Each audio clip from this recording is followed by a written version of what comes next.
Now that we added our first column, let's also add the other columns that we want to display inside our order header. So we can just copy this and paste it one more time here. The next column that I want the field will be full name.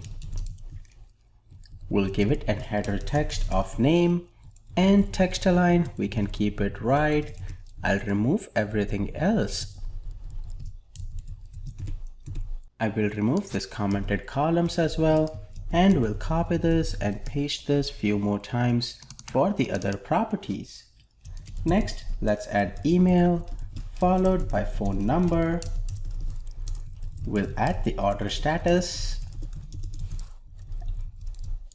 and we'll add order date. This looks good for all of those. Let me update the header text. With Syncfusion, you can also format the column. Like here, if we want date, we can add a custom format and we'll add that in Eraser code. We will add a new and we can define the type. So within the curly brackets here, we'll say type is equal to date. And then what format do we want? We want the date in DD, YYYY, and this looks good. With that, if we go back and if we refresh the application, great, you can see that we have order ID, name. We'll change the heading here to email. And then we have phone number, status, and order date.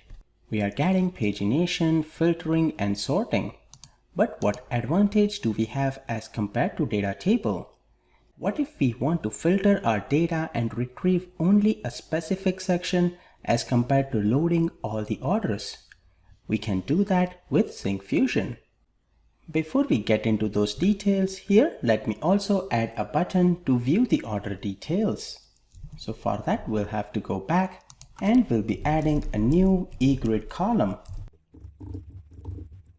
We will be adding the field there. The field that we'll be adding will be the ID, because when we want to go any details, the only thing that we need is the ID.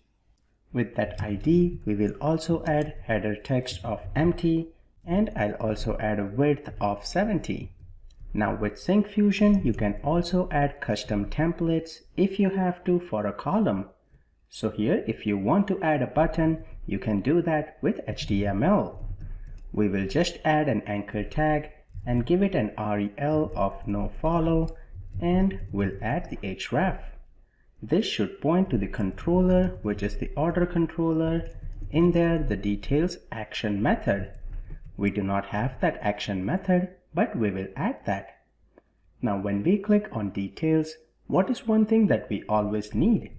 We need ID of the order header or any of the product that was clicked. In this case, it's order header, so we need the order header ID. So with that, we'll close the href, and then we can add some bootstrap classes like btn primary, and we will be adding a font awesome icon. So we'll say I class is equal to FAS FA-list. Make sure you do not make any spelling mistakes. We will close the anchor tag as well as font awesome. Once we save that, we will also have the closing tag for the grid column. Once you make this change, if you go back and refresh, now you see the details button. Also in the URL, you can see the ID is appended as we want. So that being said, we still need to add filtering in this particular page. Let's continue with that in the next video.